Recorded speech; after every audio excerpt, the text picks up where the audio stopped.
What is going on, Diesel Nation? We're excited to have you guys with us today on the Diesel Podcast. If you're watching this on YouTube and aren't subscribed, make sure and click the subscribe button, turn on notifications, and let us know what you think of the episode. If you have other questions maybe we didn't ask on the podcast or suggestions for another guest or topic you'd like covered, we're always checking YouTube and appreciate the comments that you guys give, the feedback. And we wanted to thank you guys for all your support this year with listening to the podcast, the shows you suggested, the topics you guys have encouraged us to cover and really jump into. So we look forward to 2023 and being able to bring you guys even more content for your trucks. On today's episode, I'm going to be chatting with Fleece Performance about some really cool products. They have some LB7 cylinder heads that are cupless on the injector bore, which is really cool. So if you have an LB7 and are looking for a solution, they've got you covered. Also some 12-valve fueling upgrades. And then we're going to be talking about some electrical parts that they have. They've invested a lot of time, a lot of money into being able to offer products to be able to fix your trucks. If you have an older one and you're having trouble finding things, or sometimes the dealers and the manufacturers are discontinuing, connectors and other parts, Fleece has a ton of products. So we're going to jump into that, talk a little bit about engines. Before we get to it though, I want to encourage you guys, if you're in the market for a knife, we appreciate our friends over at Kershaw Knives offering a 20% off site-wide discount code for you guys. Just use code DIESEL20 on their website. They got a ton of different choices, regardless of what your budget is, or the kind of knife that you need, whether it's something around the house or hunting, fishing, EDC, something to put in a toolbox, or in a drawer to use around the house. They've got you covered. Make sure and check out Kershaw on Facebook, Instagram. You can find out a ton of information, latest sales that they got, promotions, and new releases.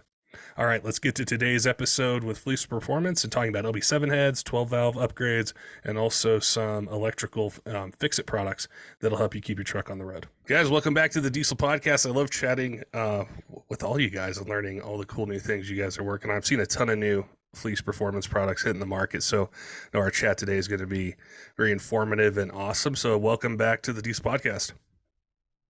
Thanks for having us. Good to be here. Thanks, Patrick. I know you guys are involved in a lot of different race programs, and there's been some really cool things that have happened recently with like Ryan Milliken, Derek Rose, and just wanted to ask you guys for a little bit of insight or just kind of recapping some milestones these guys have hit and the way that you guys, help them out, help them reach the goals and the times that they're looking to make. Yeah, it's been kind of surreal to see what Ryan did down at Snowbirds. Was it 416 at 183? Was it 18? 416. I think it was 416. Yeah. But the funniest part about that whole thing, which I'm sure Ryan at some point will love to tell the story, but he was not actually trying to run that ET. I don't know. I think his finger hit the wrong digit when he was adjusting the tune-up, and went way quicker than he expected it to. But it's been fun. It's been neat to see all the hard work and everything come to fruition. Actually, we knew we could make the power, but it was nice to actually, get it to the asphalt and turn it into some ET. So Derek Rose, he's down at Bradenton right now for that Christmas tree race. And Cletus is. Yeah. Right, yeah. Yep. Cletus McFarland's hosting that. He just ran a 448 at 165 and backed up his basically that 444 pass he did with Wagglers in the spring. So that was good. We're real happy to get the billet block out and getting ready to get rolling on manufacturing that. So we're excited about all that coming together. Had a last couple of design tweaks to make, but this last year of testing with the billet block and Derek's truck, we proved that it runs really good. Yes. But Hey, we learned a lot. yeah, we learned a ton. It's not an easy project, and it's taken us quite some time, more time than we've wanted it to. We haven't, And Derek's we been haven't very given it patient. enough time either. I mean, we But- haven't really dedicated as much as we wanted, but We were probably a little early to start with as far as, our company, but then, there was a few things like building a new building that got in the way, and yeah. but And then have to change the building so that the machine that makes the billet block could fit in here. So, and the concrete was thick enough. But super proud of the team and the effort all the way around, from it's cool to work with Derek, obviously, and have him have so much want and drive, but all the guys here in the shop to really rally around it and want to see it through. It's been pretty cool. So I remember chatting with you guys last time and really over the years talking about all the hard work and dedication and R&D and testing that goes into, supporting these guys. And I know a lot of that translates over into products for, everyday truck owners, and what you guys learn at the track, has some synergy with, the guy towing or hot shotting, things like that. And I saw this video that you guys had released on YouTube. I think it was 3 or 4 months ago with LB7 heads. And I see you guys got one there, on the table. And this is huge. And we got a lot of Duramax fans that listens. I wanted to have you guys walk me through kind of from a basic standpoint to start of, if you have an LB7, what is a common issue with the heads themselves, and then the way you guys approached being able to offer a product that solves an issue, not just for the truck owner, but then also for the shop owners that are out there and churning out trucks, every week. I think it's something it's huge for this market, and a lot of people are going to be excited about it. I guess I can speak to the LB7 head and just the way it was designed from the factory and try to infer what they were doing at the time. But if people don't know, the LB7 head had a cup around the injector bore, which was sealing out coolant, and combustion pressure as it goes through the deck. But that cup was sealing out coolant, and they're not, they work okay, but when we go to higher horsepower levels and stuff, they want to push them out. Then there were some products, to hold the cup down a little better, billet hold downs for the injector. But and then sometimes coolant will erode that cup away or erode the aluminum away from the cup, and then you get leaks. So it's just not a very good design, and every manufacturer, tries to avoid it. And I think most of that was the fact that, the first Duramax was 2001. They had to be designing this back 1995, 96, joint venture with Isuzu. That was a complex cylinder head casting at the time. And I think that they just didn't quite have the technology or the want to create such a complex casting as their first go on an engine. So obviously they changed quickly to the LOY with no cups. So like I say, every manufacturer I think would try to go with a cupless design. But so that's what we did. We revisited the LB7 head and did what we could to create a cupless normal style head that fits the LB7 injector, and thickened some wall section up where it needed to be, and looked at all the cross sections from every model year head and tried to make the improvements that GM has been stepping into these cylinder heads as they go. So from my standpoint, one of the things that we were really battling internally was, we had already released a remanufactured LB7 head, and it was extremely hard to find good cores and support the demand that we were having on the LB7 cylinder heads. We're spending a ton of time trying to qualify cores and make parts that weren't good enough. And so we had gotten to a point where I believe you had taken a head in the machine shop. I modified an LOY. And went through the exercise of figuring out, is this possible? Can we do this? And yes, it was. We spent a pretty good amount of time, but we were trying to solve a couple different problems. One being availability of cores, two being really trying to make a part that wasn't, in our opinions, good, and make it, something where I don't know why anyone would buy anything other than our cylinder head at this point. So, we had established what we didn't want to do. Yeah. And this is, we knew this was the path. And it's really one of those things. I went out there kind of in a wild hair and grabbed one of the machinists, and we just threw a head in the machining center and started playing around and sectioning. And I think by the end of the day, we kind of had something in our minds that was going to work and what we had to do to make this head work out. So it's really a testament to our engineering team, how we can take a couple different core heads, section it, and work through the prints and design what we want. And they knocked it out, and 6 months later we had castings in our hands. So Yeah, pretty awesome.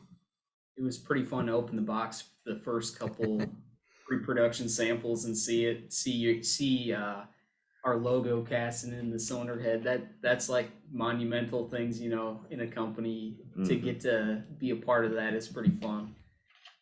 We've had really good traction with them too. You can probably speak to that. Yeah, I'd say, to some of the sentiment that John went through, the demand for the LB7 head of all of the Duramax cylinder heads was probably the highest, and has been the highest since the very beginning when we started the Duramax cylinder head program. We just could not get a sufficient quantity of good core castings to begin with. And even in the ones that we thought were good, when we sent them out, we'd have shops that would call us up, and even if they saw some really fine micro pitting down in that injector bore where the cup sealed up against the head, those guys just didn't have the confidence that we felt they needed to have in our own product, even though we were pressure testing it and doing all the work to qualify it. When we went to the Cupless injector bore, it totally changed. It went from people questioning, the part when they received it, to it's the only thing they're going to buy now because they don't want to question it. So it's been exciting to see the demand for this. It went from being the highest demanded cylinder head we had to just continuing to grow, it means that we're solving a problem for the truck shop owner, for the mechanic. We're giving them the confidence to put out a part that they know they're not going to have a comeback on. I think that for us, that's the most important, giving people the tools they need, the parts they need to do a repair confidently, so they can make a good living on it. It hits a couple different. It hits a couple different parts that I think about. One is, for the truck owner out there, they want something new, or they ask that question as well, like, is the core that I'm getting back, is it good? And then plus on the shop side is, they're very dialed in with their hours and the time they're, putting into a truck. And if they get a comeback or something like that due to a core, just whatever condition something might have been, I'm sure it helps you guys all the way around, not just with the truck owner calling in, but then also your dealer network, the shops out there that you guys are supporting, to be able to get these trucks back on the road, and they don't come back unless they're they want something else, or they're doing maintenance or something along those lines. Yeah, you think about it, like the youngest LB7 core you can get in here is 18 years old. Yeah. So, And nobody, to your point, wants to deal with, a warranty job on a Duramax cylinder head. Yeah. That is very labor intensive and costly for everybody. Yeah. So to be able to provide a new casting that is better than what GM offered is pretty neat. Now on these, when the factory heads have an issue, is it something that a truck owner would only notice if they're kind of pushing the power levels of a truck, or is it just time, age, mileage? When would the issue with the factory setup arise?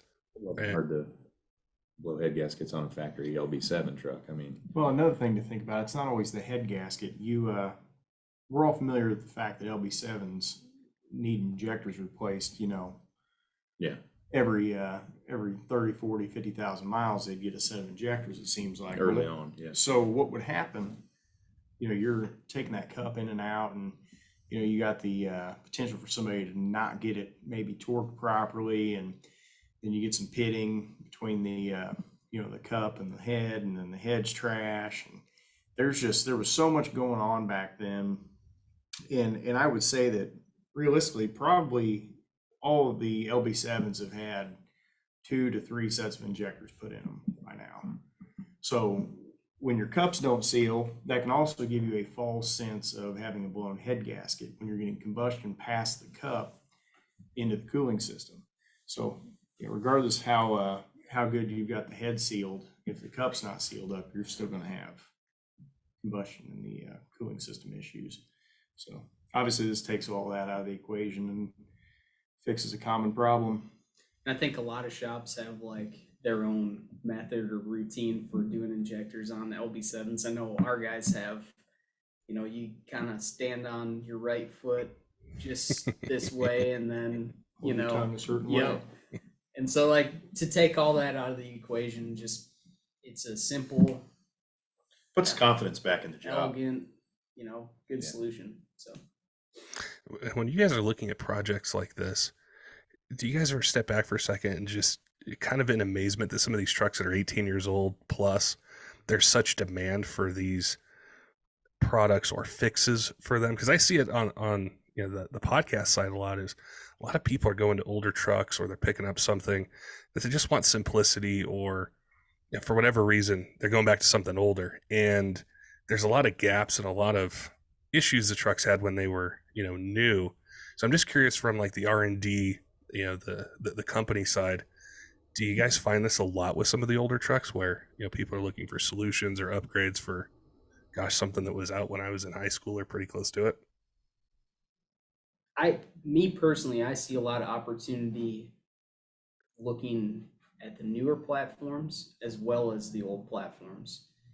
But there's availability things that exist within the older platforms, parts that you can't buy anymore, things that maybe other companies or even our companies overlooked because the market was so ripe for third gens, fourth gen Dodge trucks. LMLs was such a long running platform, the Power Strokes, 11 to 19 untouched. So there's, everybody was so focused on that stuff, and we see a lot of opportunity going backwards to older trucks. That being said, the market size is small. So from an engineering perspective, I think it's important we try to do as much kind of research to find the products that fit a need.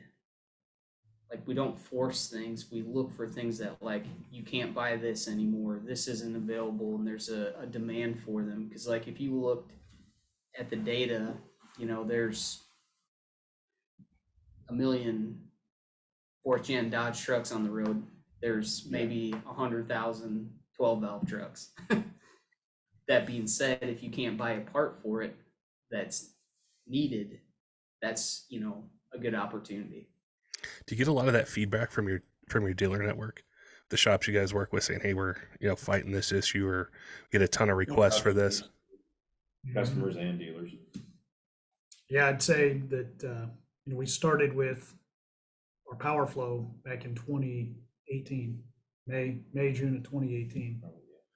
Summer of 2018, we released the first in-tank Power Flow, and within, I guess it was probably 2 years, year and a half, 2 years, we had started to get requests for a sending unit. People wanted, the nice billet cap. They wanted the configuration where they didn't have to cut the tank, but they wanted it without pumps. And that was that product itself, which became what it is now, which is SureFlow, which is the replacement sending unit with no pumps in it. That product and that entire lineup was brought about by requests from the dealers and requests from customers that just wanted a better way to adapt their aftermarket pumps into the tank. So absolutely, like that idea did not inherently come from us. It came from the outside. It's one of the things that, when I look at Fleece Performance, I jump on the website or I'm on Instagram or Facebook, is I see so many products that address issues in the marketplace for the everyday truck guy, but then also in the racing side, which we've covered before. Is I love the approach, and like with these heads, I think how many of those trucks are still out there, how many shops are still working on these, and I know the capability, but I wanted to ask you guys about that a little bit, Braden and Chase and John, is the engineering and the capability that you guys have in that building to produce these heads. I don't think that that's very common in the marketplace. And so, if I was ever going to pick, a company out there that could do this, that could make a whole new set of heads for an LB7, I think of you guys. But I think for the listeners out there, they'd be really interested to know how you guys put all this together, how you take this casting and offer this complete, product to be able to ship out to them. Well, as far as machining goes, I mean, John, you can walk through the cylinder head machining process of seats and guides and I think it's all that. I think to answer this question best, I think if you look to the beginning, I think back to when I first started, and it was like, hey, we've got a Duramax. I need you to deck these heads and cut the seats. We grew this company from a pole barn truck shop. Mm-hmm. We worked on trucks. We were machinists. We had to figure things out. We had to do the things to get to the next day. And Braden and Chase have reinvested in the company to keep growing the business and expanding on what we do, and taking the like, hey, we can deck ahead. We can now make our own casting. Well, there's a lot of things that go into that, but it's just compounding the capabilities and reinvesting in the equipment, the tools, the people, to become a shop that we can fix your truck. You could drive in and we can fix your truck. We can build the engine. We can service the cylinder. We can do all those things. We can machine the parts to, like you always say, keep building the toolbox. Yeah, and it's getting pretty extreme. I mean, unless you go to PRI in Indianapolis, you wouldn't know it, but we machine a V8 LS block from casting here, hundreds of them a year, and that was a project that we wouldn't have had the confidence to take on if we weren't already rooted in machining engines.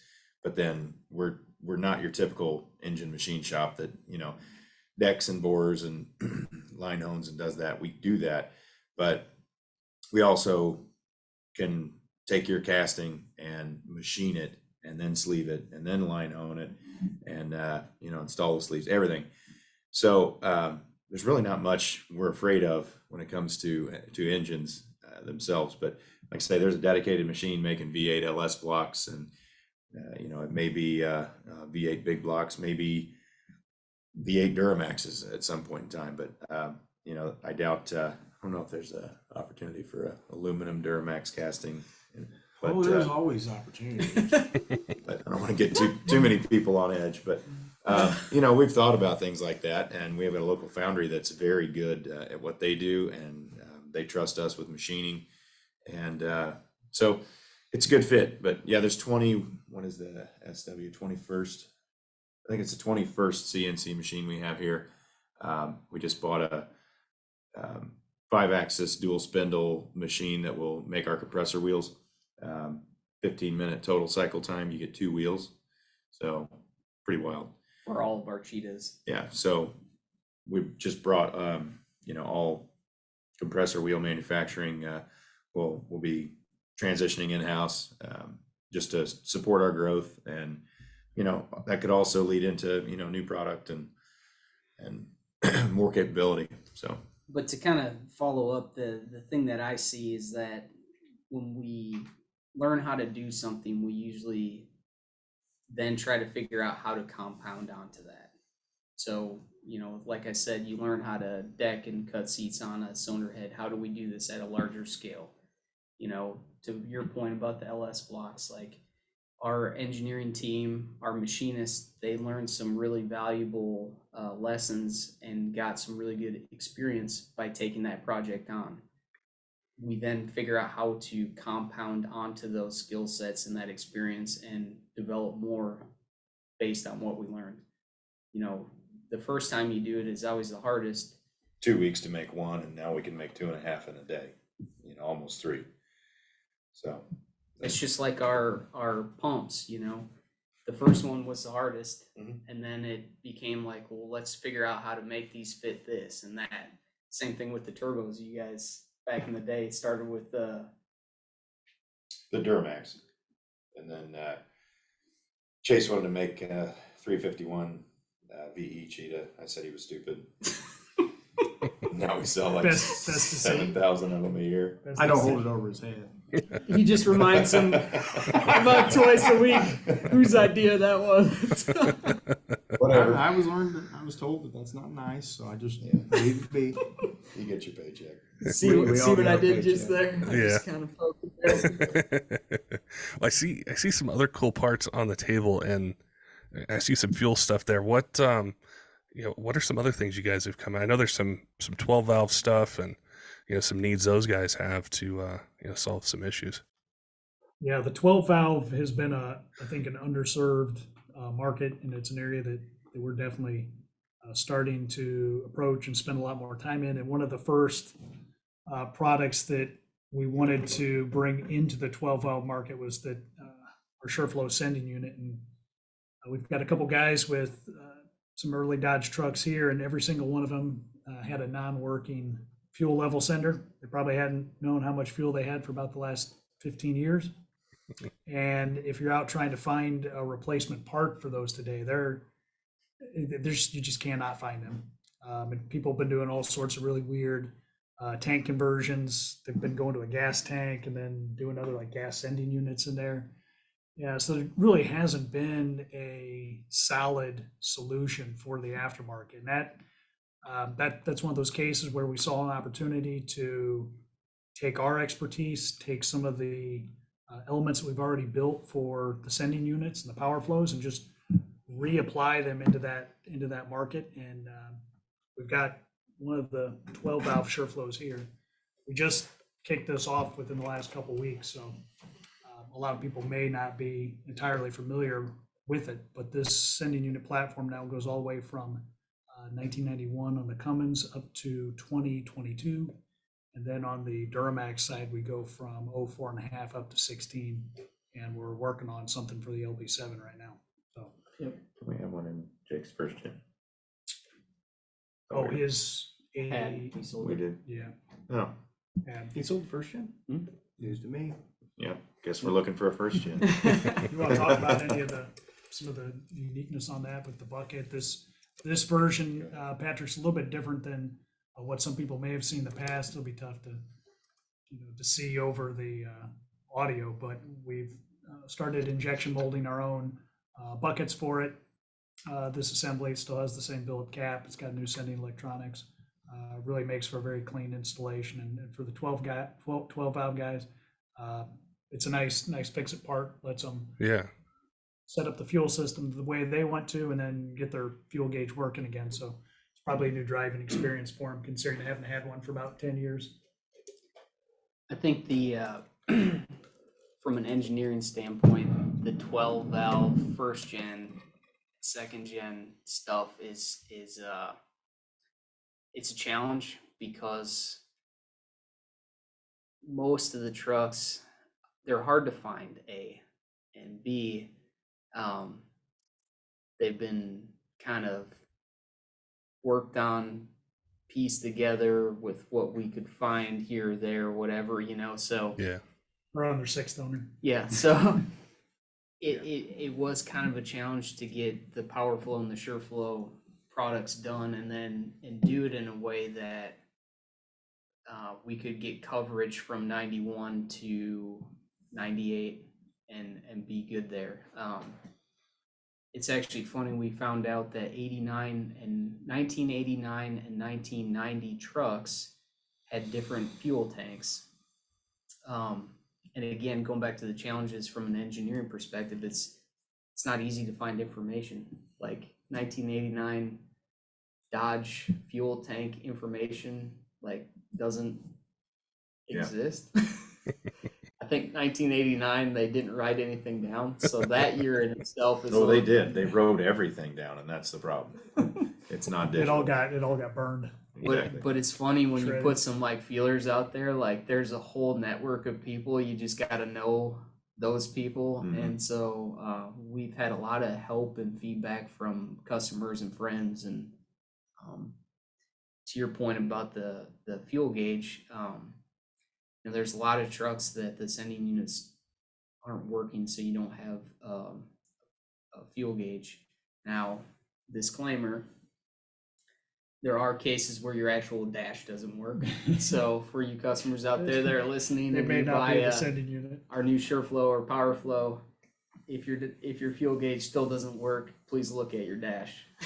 It might be a minute before we have a new dash made for the first gens, It's but gonna be more than a minute. but offering following in line with all of our other products, having a nice easy, clean, simple install. We tried to hit those requirements, and I think we did a good And job. availability. I mean, Yep. that's one of our key metrics is always being, having everything available at every location, every distributor, trying to keep things in stock everywhere. That was one of the things I noticed when Jeff picked it up there is it looks OEM. Like it looks, and I'm just seeing it on a camera, but it looks like a quality OEM component that you think you walk into a dealership and get it, but I can't even imagine the amount of work and time and engineering and everything that goes into it. But it definitely addresses a major issue. And then I think of the year range that you mentioned. I'm sure that was a major challenge to get a 91 first gen and have it fit all these different years. That's a lot of work. Speak to the help from friends and customers. We had a customer that bought a SureFlow for his 1989 truck, and ended up coming up, and we met with him and talked, and he actually gave us a tank and a sending unit, and he provided a ton of feedback or information that we didn't know, and helped us kind of work through the final steps of getting these things done. So that being said, we also have the Power Flow version, which is obviously With pump. with the pumps in the bucket. And the cool thing about this is we set it up so it comes pre-set up for a truck with a VE pump, and we provide a different spring for the cap if you have a P pump. So Okay. that's the kind of how we tried to make that broad coverage. We tried to think of like every scenario and what you'd need depending on which truck you have. I bet that makes it really easy on the distributors and the dealers as well, because once you get into all these different part numbers and all these things, and you're stocking it in a warehouse, and there's one digit that separates the VE from the P pump, it seems like you guys really streamlined it to make it easy on the shops and distributors and retailers out there. Yep. I see some electrical things on there, which I always kind of piques my interest a little bit, because it's when I think of an older truck, and if I'm going to be going through it, it's been on the road 18 years, 15 years, 20 years, and that stuff takes a beating, through the winters and the different seasons and the 6 owners, like you mentioned, Jeff. Even one owner or 1 year. Yeah. Yeah, We're making stuff for some of the L5P trucks now, like the injector pigtail is a big one. yeah, There that's you go. probably one of the highest There movers. you go. That is, well, you can We speak to can that. kind of talk about how we got into this, and I think it's one of those things that's driven by a demand from our customers and from the dealers. But we produce a chassis harness for every Power Flow lift pump, every 07 to 12 Cheetah. Everything electronic that we make the harnessing. The in-house. harnessing. And so you're talking thousands and thousands of pieces a year. And we had started to slowly in-house that activity going back to about late 2018, early 2019. And it just started to grow and grow. And recently we reinvested into some fully automated cut, strip, and crimp centers and standalone equipment to really let us do all of that work in-house. Every aspect of our electrical manufacturing is entirely done in-house.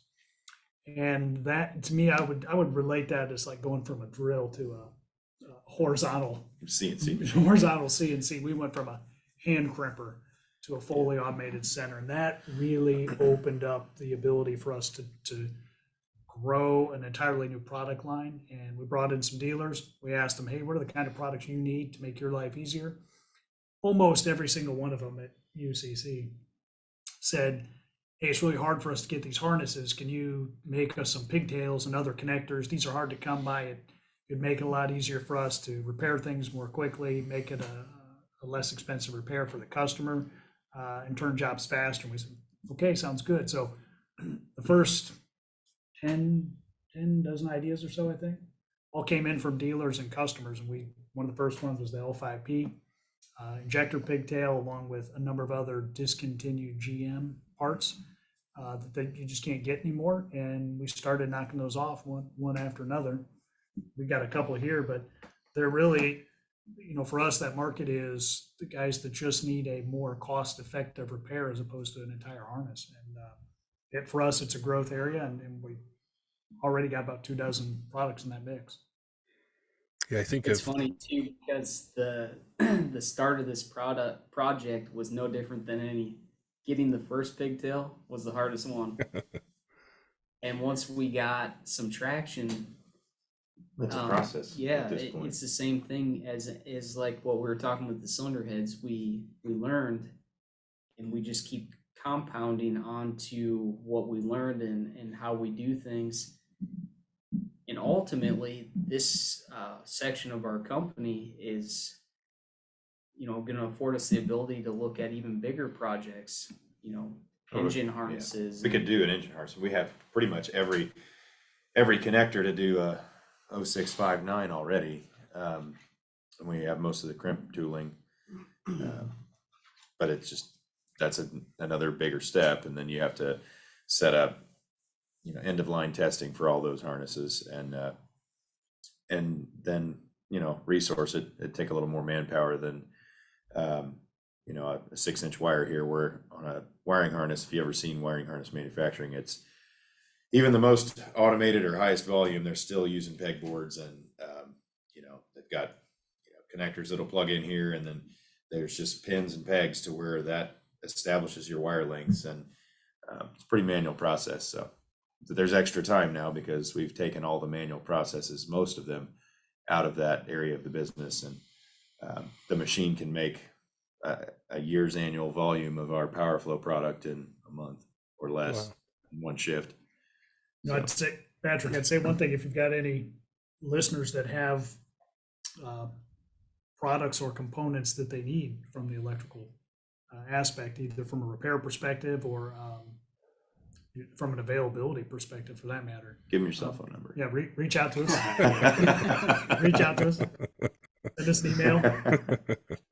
Give us a message on social media. 317. Well, what is that email? Info? Yeah, you can send us an email at info@fleeceperformance.com and send us your ideas, send us your needs, and absolutely, we will take a look at it, and we'll work to make you a product that can make your life easier, and hopefully, if you're a shop, make it easier for you to make repairs and do your business. So I hear that a lot from listeners, whether they're a shop owner or just a truck owner, and the availability of parts from a dealership or the OEM level just isn't there. It's discontinued, or getting an engine harness. I see that pop up all the time on Facebook, truck groups and things, people looking for a harness and tons of stuff like that. So I think it's really cool, the that product line that you guys have, and then also the control that you mentioned. When I think of things with turbos and lift pumps, just being able to control that electrical aspect to it and the construction. You guys know better than I do. If there's an issue with something electrical, you have this, this fancy part somebody wants, they need it, solving an issue, gets to the shop, and it's Friday at 4:59 p.m. and it's just some small electrical issue that threw it off. But you guys are able to control that and test it and get it there. So I think, Braden, you had mentioned the confidence in the job earlier in the podcast, and I think even something as small as a connector or a wire really speaks to the larger volumes, what we're talking about with heads and the engines that we started off with. So I think that's just huge for the market.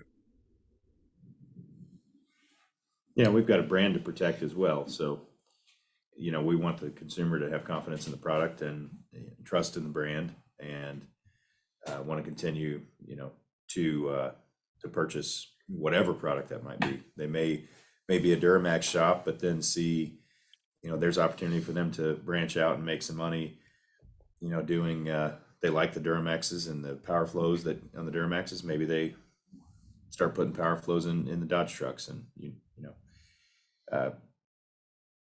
we've got a pretty varied product line. Yeah, I've been seeing a ton of releases, you guys. I can tell you guys have been hard at work, because it's like every week I see a couple new things, or even more. So just seeing the amount of volume and the solutions that are being offered, it's really cool to see it apply to so many different makes and models. where, a lot of times just chatting with companies or truck owners out there, it's really hard to find one place to go for as many things as, they're going to need. But you guys have a ton of stuff, and it's really exciting to have, been able to follow it over the years and chatting with you guys about it. But like the cylinder head issue and, electrical connectors or sending units on a 12 valve, it's really exciting for diesel. And I think the varied, kind of truck ownership that's out there, people, whether they got a brand new one, like we talked about the L5P that's a year old, or a 1991 that can't read the fuel level. You guys got a solution for it. I think one thing too to make note of or mention is the amount of emphasis we've put on quality. As the company's grown and evolved and we're releasing more and more products and we're developing, the amount of effort we've put into QCing and really the stuff that nobody really looks at or talks about. Yeah. But It's not the sexiest part of the business, but it's the most important part to ensure that we get a quality product on everybody's shelf. It's posted all over the building. Quality is what we do, and that's our motto, and that's what we want to stick to. It takes some key people in that process to make that go, because you have to be a special type of person to make quality prints and really inspect parts and do those things. But that's been a huge emphasis over the last couple of years of really bringing down phone calls and warranties and giving people reliable things, and that's what keeps people coming back. And we were talking about that Duramax head. Obviously, we've been remanning Cummins heads as well. We've also got to the point where we're releasing long blocks, Cummins long blocks. So that's something that's been in the works for many years, and we're real excited about that. Yeah, within Freedom, I don't know if you'll talk a little bit about some of that shift or not, but a lot of the focus now within Freedom is focused on our billet block efforts that you're seeing on the track with Derek, and then equally onto the just competition and the stuff that pays the bills, and that's the people that use their trucks every day, and they need a durable and reliable combo. And like you had mentioned, the trickle down of the racing product into the street applications, that our cylinder heads, that's how they were created, was taking what was working on the racetrack and applying that to the daily drivers and making sure that they would hold up at an elevated power level. The cab chassis Rams are notorious for dropping seats and leaving people on the side of the road, and that's something that we are thankful we don't have those problems. They update the head, and away they go. They're fixed after that. Getting crate engines off the ground was a interesting challenge because we already built engines. Like, I'm confident in the engine build. It's the process behind the build. It's the documentation. It's all the quality steps. It's the getting it loaded into our internal system. Fleece and Freedom are the same, but they're two different companies to an extent where we didn't have all of the parts and pieces loaded into our system internally with Fleece. So we had to basically circle the wagon and start all the way back over and get that into the system. And that's something they worked on. It's the most complicated build material. It's the most complicated build material we have. Yeah. So we've worked through that, and logistically even shipping them. Yeah. Then you got to hope whoever's putting it in knows what they're doing. So right now that's a program that we're basically, it's a kind of a pilot program with our preferred dealer network, which there's, I would say there's about 2 dozen. About 2 dozen shops in that group right now. And we're accepting more, obviously, once they've been vetted and we work through that. So that's kind of how we want to get rolling with that and make sure that we got good hands on the project and make sure that they're installed and broke in appropriately. With the, I just thought of a question with the preferred dealer network. Like, somebody's listening, they're a truck owner out there, and one of the questions that I think comes up a lot is, do you have any, dealers around me or a place you can send me?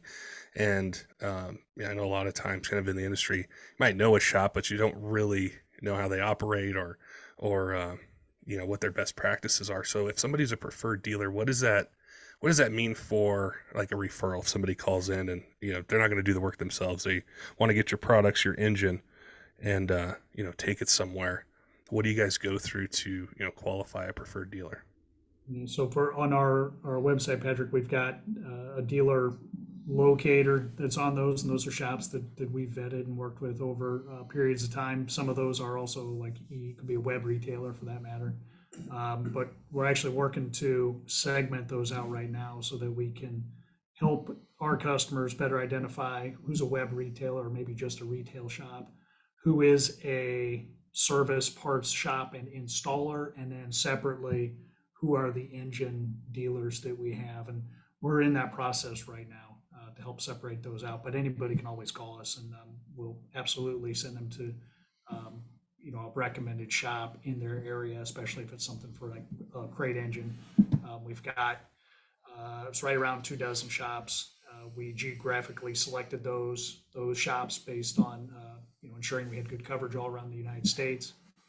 There'll certainly be more as that program grows, absolutely. But I would say if they've got an immediate question, people can always call in. We'll happily send them straight to a shop, depending on what their need is. So if it's an engine, or if it's just someone just wants to order the parts and do it themselves, we're gonna direct them, a different path than to somebody that may need to have it otherwise installed.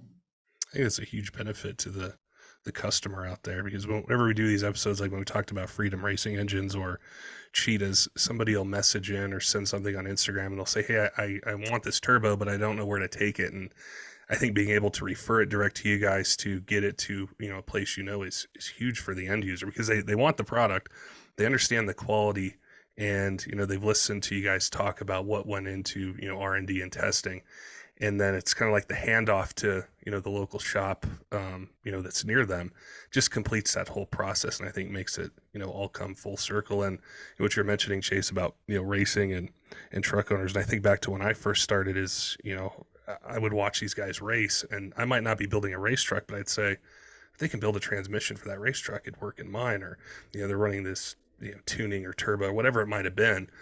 It just gave me confidence to be able to approach it. So I think what you guys have done with the racers that you guys work with, whether it's Ryan, Derek, I know there's tons of other racers out there, and you have a hotshot truck or something you tow with, or just a daily driver, you think, okay, if they're supporting those guys, what they're doing with power and investing in this quality control and all these processes, I know this turbo is going to work on my truck, or this sending unit, or these LB7 heads, or any of the number of different products that you guys offer. So I think that's something that's really powerful, and I think it's unique in diesel, and so it's something I think that's good, for the whole industry, but especially, what you guys are on the cutting edge of, at Fleece Performance. So I always enjoy our chats with you guys. I always learn a ton from it, and I'm excited to see, what comes out next week, or heading into January. So I appreciate you guys chatting with us, and letting us know about some new products coming up, some things that you guys have out, and definitely look forward to seeing what you guys do in 2023. Thanks for having us on. We appreciate it as always. Thanks, Patrick. Yeah, always fun. Thanks, Patrick. Appreciate it. Don't forget, diesel fans, if you're in the market for a knife, don't forget to head on over to Kershaw Knives. They've got a 20% off site-wide code just for you guys. We appreciate them offering that to you. Just use code DIESEL20 at checkout. Get 20% off, whether it's a knife you need for EDC or hunting or fishing or at the job site or around the house. They've got a ton of different choices regardless of what your budget is, or if you're a knife enthusiast and are really into different types of opening mechanisms, blade steels, handle materials. They've got a ton of cool things on there. Make sure and take advantage of it to be able to save 20% off on your order. Also want to give a shout out to some of our Patreon supporters, Tyler Loewen at 23 Diesel, Kaleb, John, all of our Patreon supporters, all of you who subscribe on YouTube, podcast apps, those of you who are on our Discord, chatting about your builds and, asking questions about products and ways to make your guys' truck run better. We appreciate all the support you've given us in 2022 and really going all the way back to 2016. We have a lot of really cool things planned for 2023. We look forward to being able to cover topics and parts and trends and upgrades for your Cummins, Duramax, or Power Stroke. Until next time, keep the shiny side up.